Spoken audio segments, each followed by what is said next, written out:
Ladies and gentlemen, it's time. Anyways, I hope you like that ramen introduction. Obviously, this channel is ramen supplier, so had to make a fun joke there at the beginning of the video, make some ramen real quick. But gonna play one of my old decks I made a couple years ago, a Prince Mega Knight noob deck. I feel like just to have some fun here and talk to you guys. I just got back from vacation. First time I went out of the country before. I went to the Dominican Republic, Punta Cana resort with my wife and some friends, and it was amazing. And I've never been to an all-inclusive resort before. It was cool. Today, I'm going to be playing this deck, and then I'm going to switch over to one of my decks for ladder for Path of Legends. Before I share a little bit more about our trip and some things that actually went kind of wrong and share a funny story, I'd like to even just talk about why my name is called the Ramen Supplier. I've gained a few subscribers since my last video last week because I gotta do the golem emote here. Golem player against this deck. This is gonna be fun. Let's see if we can beat this beatdown deck. Saluting from one to another. The reason my channel is called Ramen Supplier, or I go by Ramen Supplier, it actually didn't start on YouTube. It actually started on my old Xbox gamer tag back in high school. Me and my friends used to play a lot of Call of Duty Zombies together, did maybe multiplayer, GTA, Rocket League, you name the game. We were playing it most likely. It was pretty popular. And tell me if you guys remember this. Talk about some more nostalgia for a second. I don't know if you'd ever join a lobby on Call of Duty multiplayer like Black Ops 2, Black Ops 3, and when the other team of 6 people all had, phase something in their name, when they all had a clan, even if they were fake, they weren't even real, if they all had the same clan tag name, you knew that you're probably in for some trouble. You knew you're about to get screwed with you and your buddy or by yourself, because if they're all working together and you're not working together with your team, obviously you're taking an L. Let's see if we can defend this here. Got my Phoenix egg up. Yep, the evolve sap. Got a nerf, but it's still pretty good. Now the second and third do half the damage the first zap does. So it's still nice because the evolution helps a little bit, but it's not going to be the same strength all 3 times. So anyways, we were trying to come up with a name, me and my buddies, of what we could call ourselves. And so after a few different name changes, we finally came up with ramen something. My best friend, who I lived with even for a little bit in high school, he's from the Philippines. And they had a lot of different dishes that included ramen noodles. Is a good easy first win right there. GG for that dude. And since my friend and I loved ramen noodles, we made it a lot playing late night games. We started the Ramen Clan on Black Ops 2, and it was a lot of fun back in the day. I think over 10 years ago now. Black Ops 2 was some good times. I'm a big Zombies player. Before Clash, Zombies was my main game. I'm actually hoping that the Black Ops this fall is pretty good to play some Zombies again.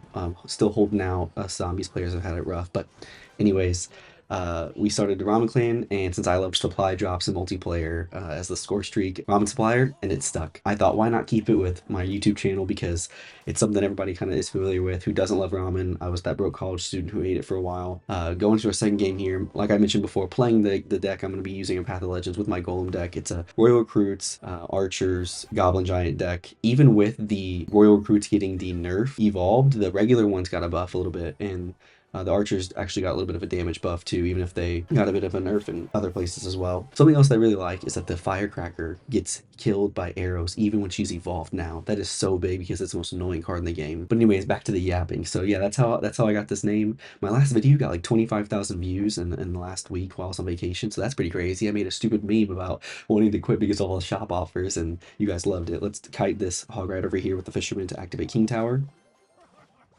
Boom, right there. And now that I had that video get a good amount of views, actually gained a few subscribers. We hit 200 subscribers in this last video, so that's pretty exciting. I know for some people out there are going to be like, who cares, it's 200, but no, like 200 is a big deal to me. I'm excited. Road to 1,000 is still a grind, but we're going after it one subscriber at a time. So seriously, if you guys like my content, if you like that I just yap and play the game a little bit here, comment, keep letting me know. I've loved the comments I've gotten so far. Subscribe if you're like, man, I kind of like this, I don't really know if I want to keep watching them. Go ahead and hit the subscribe button right there, and like this video too, because that helps me know that people are enjoying it and it sends it out to other people in the algorithm. Okay, I love a good little spammy Hog Rider deck here with Firecracker. My two most hated cards in the game right there, Firecracker and Hog Rider, and he's got both of them. Shocker. We're gonna rage right here in the middle and just try to get some damage on the tower. That one goblin gets some. Again, right there, the firecracker getting killed by the arrows is nice. So now we're going to be in overtime. Let's see if we can get this. And just like that, he actually catches up on damage and beats me a little bit. Let's see if we can stay in the game here. He logs everything we have on the left. I think what we're going to be able to do is just hope for the best and spam rage and arrows. I'm going to guess if he plays the firecracker, he doesn't. But I think he's not going to be able to defend this right here. And that's another win right there. So for this last video, I wanted to share a quick story about something that actually happened when I was in Punta Cana, the Dominican Republic, last week. I don't know if you've ever been to an all-inclusive where all the food provided and stuff. It was the first time I'd ever experienced something like that, like I said. And so we're eating some good meals. It's a lot of different foods that I'm familiar with, some foods I'm not familiar with. And my wife had told me that sometimes you can get sick from some of these foods because some of the buffets have food that sits out for a little bit. Sometimes the food just can get germs or bacteria, whatever it is. And so I'm chilling. I'm feeling great the first 3 days, but the last full day we're there, my stomach starts to hurt that night. And I start to have to use the bathroom a lot, if you know what I mean. And come to find out later that night that I have to keep using the bathroom and I can't sleep because I'm constantly having to use the bathroom. And that's when she tells me that I probably got food poisoning, obviously. And so I spend the next 24 hours over there, the last full day that I should be laying at the beach, just using the bathroom constantly. My stomach's hurting, and it was awful. But it was an experience I'm glad I got to have overall when it comes to going on the trip, even if I got sick and food poisoning, because I'm all better now a couple days later. I don't think I got that much of a tan because I didn't lay out in the sun too much because I got sick at the end. But it was a really fun time getting to lay at the beach and relax. I'm actually going to Orlando in a couple days for my job. Yeah, seriously, thanks for listening to my stupid stories. Thanks for watching me play this game. I think for this last game here, we're going to probably clutch it up because we're really similar damage on the bottom left and top right towers, but I think I can figure them out here. So I'm just going to play my Goblin Giant right there, and I'm going to play my arrows on the Firecracker. I think I've had to play arrows on Firecracker like every game today, and I've played a few games because that card is still so popular, even with the evolution getting a nerf to arrows. So if you don't have arrows, you're going to be needing them this season. And seriously, like I mentioned in the Golem video before too, I think that this is the season I'm finally going to hit Ultimate Champion. I hit the league right before it last season, and now that I have some more cards that are level 15, they're not as under-leveled, I think actually you can do it. I don't know how there's people out there who get Ultimate Champion with level 14 cards. They're obviously better than me, but we're going to spam right here on the right side. I'm going to Rage and just hope that this Goblin Giant can reach, because again, it's an overpowered card. I'm going to Arrows, miss the Firecracker, but it doesn't matter. An easy win. Like and subscribe. I'll see you guys in the next video. Peace.